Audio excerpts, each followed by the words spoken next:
Now, all programs that are registered under the NQF, one has got the ability to apply for accreditation, right? All programs, in other words, that we don't have any restriction. Anybody who wants to apply for accreditation can choose any of those programs by visiting SAQA and download the relevant program that you are willing. As long as the programs are still current and they're still running, you can apply for accreditation.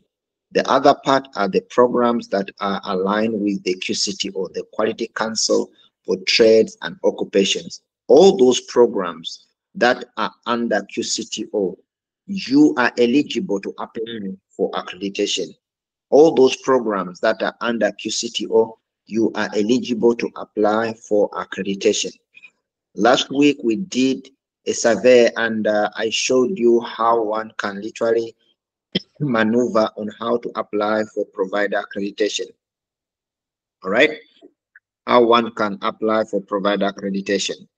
We're going to pause for a second, and then when we come back, we will be able to move forward with the next part.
Welcome back. Welcome back to the second session. Okay, now we are moving forward to the next part. This is very important simply because this is where we are going to be able to apply for provider accreditation. I've got also a link that I'll be sharing with all our team members, a link that you can be able to download some of the key components like the contents that you might need when you're applying. more especially the quality management system. I'm going to try to unpack all this thing from the beginning. Remember, as a training provider, some of the documentation that you need for you to start with your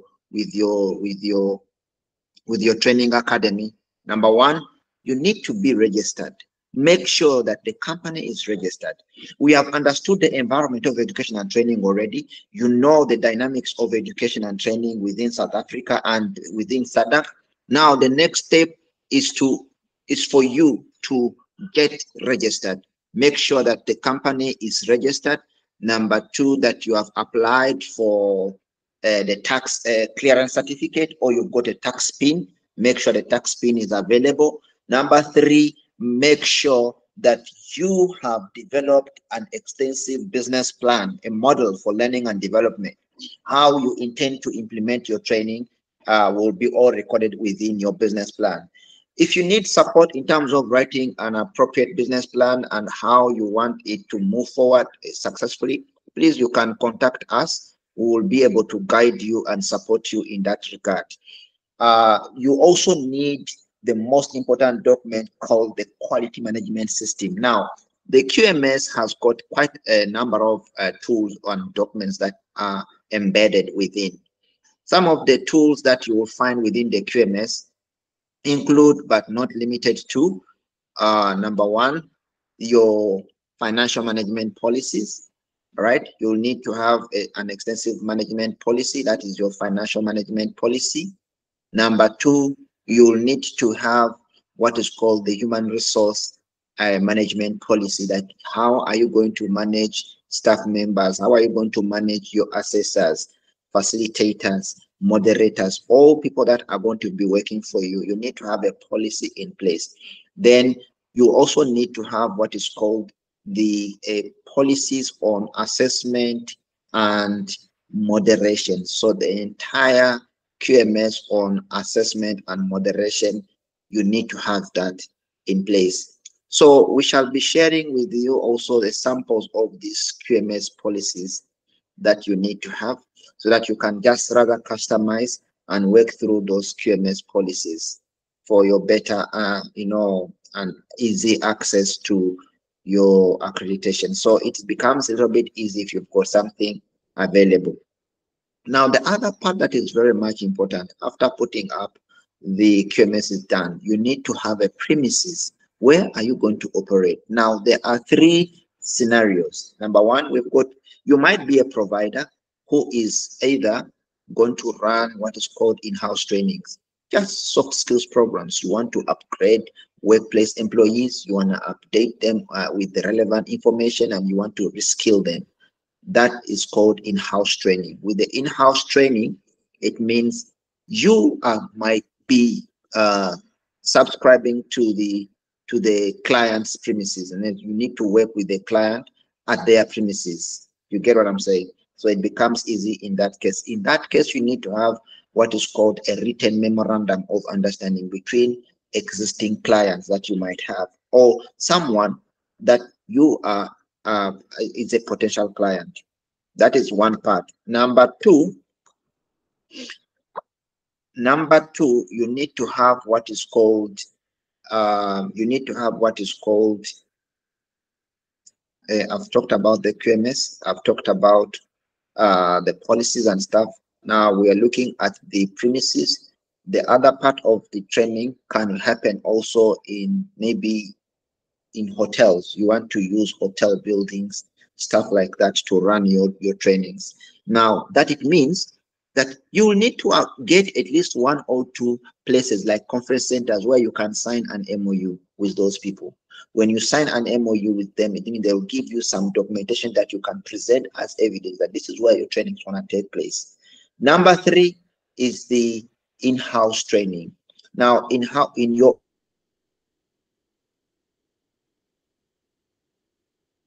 own capacity as a training center, you might open up a building, but this is too technical for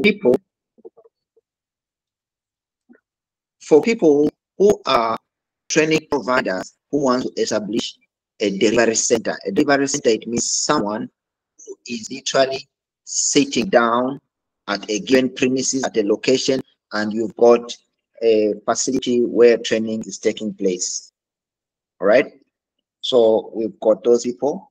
It's both an assessment center and it's a delivery center.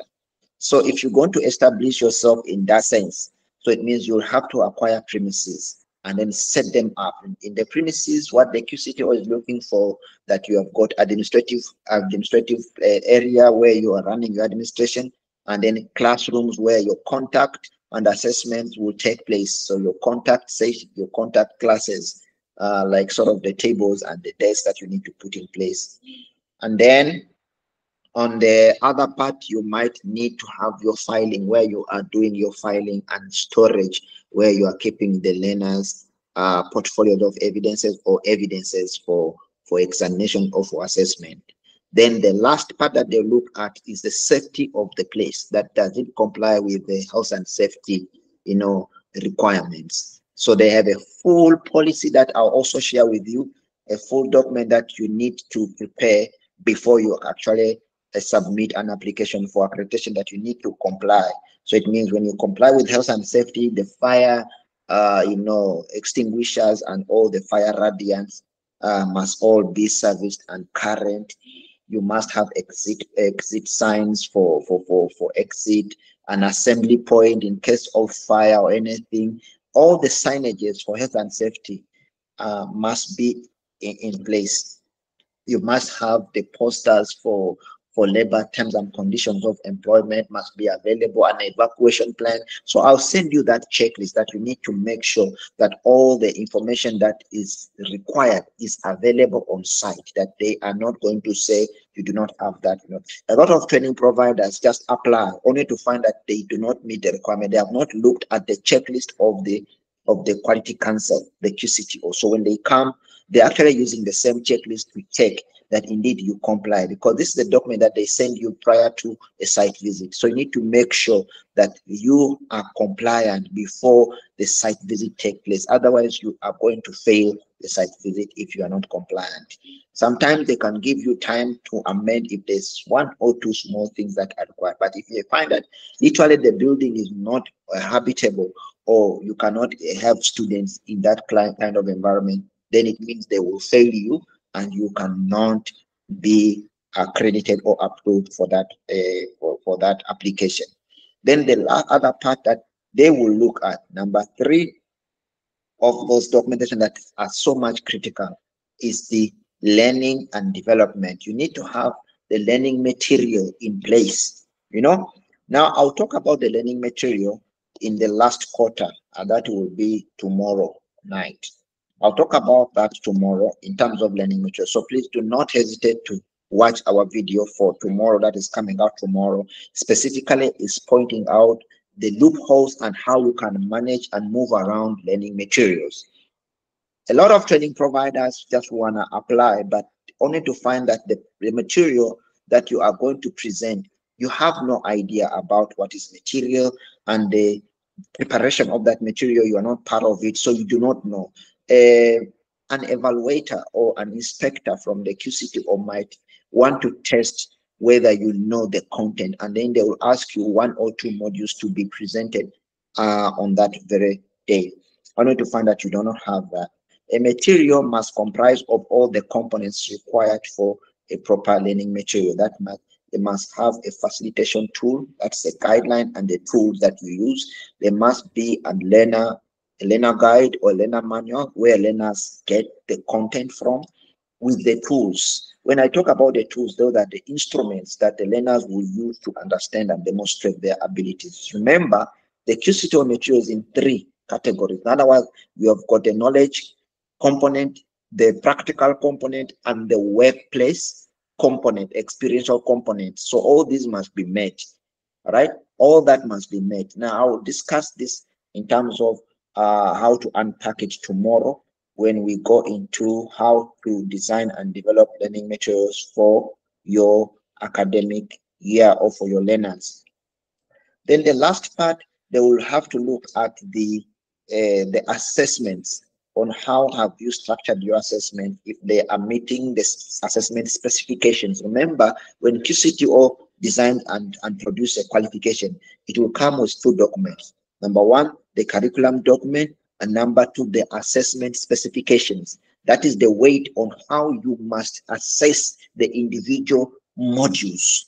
So every module they will speak out, they will point out the assessment criteria on how you must present it and how you must structure it. So they have specifications that you must meet, right? So I'll talk about that part tomorrow, that you need to have an extensive developed assessment guide, the guide that allows you to conduct assessment.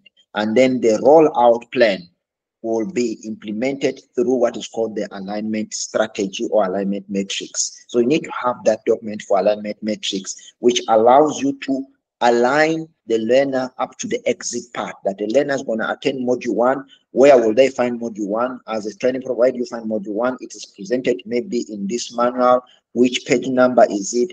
How is it assessed? Which form of assessment is it going to be? Where can you find this assessment? So it's a matrix, it's a map on which allocates you and points out the location of a specific document or an assessment instrument that is required for a specific learning module. So we shall talk about the matrix tomorrow, as well as the learning material and how to unpack the learning material tomorrow. Do not miss. I'm talking about tomorrow. That is the 20th of February 2024. So that being said, you need to make sure that some of the other documentation that you need to have now, after all that is being put in place, that you need to have facilitators, people who are literally going to implement the program.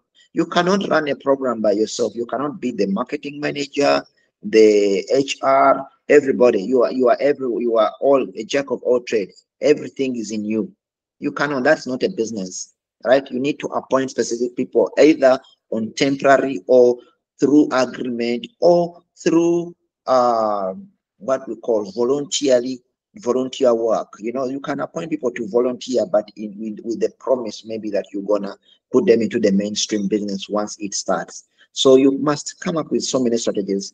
Please don't forget to attend next week. This week is Saturday class. It's gonna be on business development and business model in education and training, on how to develop now the education sector, the center that you have developed, how to make it as a business, that it be profitable, that it gives you an income.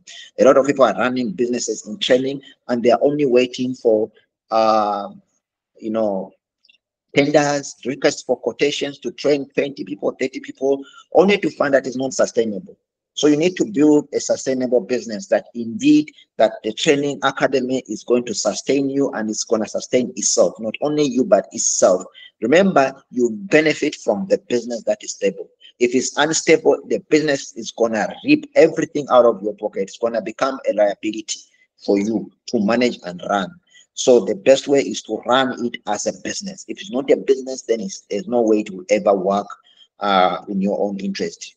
So the other documents that you need to put in place will include a financial plan. A financial plan comes with a financial model. You need to know how much are you willing to invest in the marketing part, how much are you willing to invest in the production of learning materials, the books and all that, the extensive payments of your facilitators, or you're going to hire. So you need to have a plan in place. That's a budget. You know, we call it sometimes a projection, financial projections. Put it in place that is available, because the QCTO will ask, what are your financials? They need to know that you have thought of it, that how you're going to manage learning and development. So your financial management policy will be accompanied by the financial projections, or the financial planning and budgeting. It will work like that. Then other things that are normally that are required include, but not limited to, reporting, certification policy, things to do with coordination of learning program, assessment and reassessment policy, and appeals policy. So that all information is embedded into our templates that we are sharing with you. You need to see the shared link into our comment section. and then you'll be able to download. You can click and to download onto the templates that we are providing to you, so it will be easy for you to be able to download and work through with those templates. Do not use them as they are, but you need to customize for your own benefit to suit your own training need. Every policy is designed as generic, but you can amend and customize to fit into your own training plan. All right, a lot of people just adopt the way they are and then they use. No, you don't need to do that. You need to customize it to suit your own need. Other one, then once all that documentation is being put, then you can launch an application. The application for QCTO is done online. Strictly, you just go to QCTO website and then apply online. Application is so simple and easy. Once application is made, you will be able to submit it through, and then QCTO will correspond to you with the relevant information that you need to upload. So they will give you a window where you need to upload such information. Should you fail all this that you have understood and you need help to apply, to upload your documents, please do not hesitate to contact us. We can be able to help you. This is a free service. You don't need to pay anybody to do this. It's free service. Only thing that you can pay is when you need capacity building. You need to be capacitated, let's say in terms of learning material, stuff like that. You have no idea. There we can be able to give you a specific fee, a charge, but substantial charge to support you, not to take you out of business. An amount that is affordable and is negotiable, that we can be able to help you. We are here to help all training providers and to remove the rationale of individuals being ripped off, in terms of acquiring accreditation, something that you can do for yourself. You can only do this if you have an idea and an understanding of the information that you want to give out to the public as a training provider. Then next week, Saturday, we're going to look much more onto how do we implement our programs after accreditation. What happens next? Because I've seen a lot of training providers after accreditation. What happens that now they start to wait. They look nowhere to get business. Maybe somebody who promised them business is long gone. They have no idea on how to use their accreditation. So we're going to look at that part next week. This week, Saturday. Please join me this week, Saturday. We will be able to unpack the issue of provider accreditation and how to sustain yourself as a business, moving forward, as well as how do you extend scope from one program to the other, and how do you search for businesses within the sector that you have got experience in, or how do you partner with others and implement programs at a larger scale. Thank you so much, and I see you again in our next video or session. Thank you, and God bless you.